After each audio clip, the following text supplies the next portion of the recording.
Bonjour, c'est Fanny de la CFE-CGC et aujourd'hui je vais vous parler du CSE. Première question.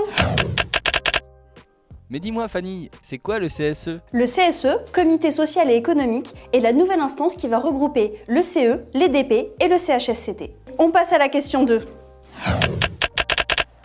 Mais comment le mettons en place? Dans quel délai? Et que va-t-il arriver des délégués des personnels? Le comité social et économique sera mis en place à chaque renouvellement d'élections. Il est impossible de mettre en place actuellement des élections CE, DP ou CHSCT. Toutefois, vous avez la possibilité de proroger les mandats pendant 12 mois, soit par accord collectif d'entreprise, soit par décision unilatérale de l'employeur.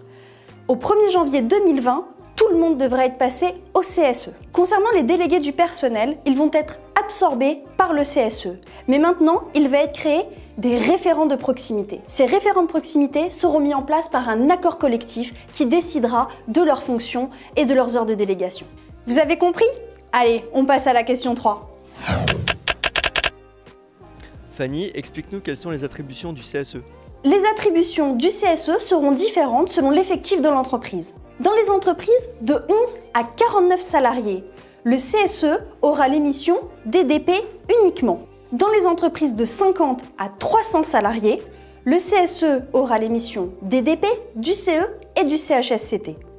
Dans les entreprises de plus de 300 salariés, le CSE aura l'émission DDP du CE et il devra créer une commission obligatoire sécurité, santé et conditions de travail.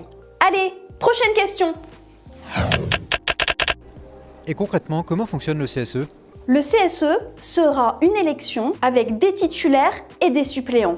Mais attention, les suppléants ne siégeront plus, sauf pour remplacer un titulaire. L'employeur siégera avec 3 collaborateurs, contre 2 jusqu'à présent. Il faudra rédiger un règlement intérieur et élire un secrétaire et un trésorier. L'ordre du jour sera établi entre le secrétaire et le président et il sera transmis 3 jours à l'avance aux autres membres du CSE. 6 réunions seront obligatoires dans les CSE de moins de 300 salariés et 12 pour les CSE de plus de 300 salariés. Allez, il est temps de passer à la dernière question. Et dis-nous quels sont les moyens du CSE? Le CSE dispose principalement de 3 moyens. Des heures de délégation, un budget et le recours à l'expert.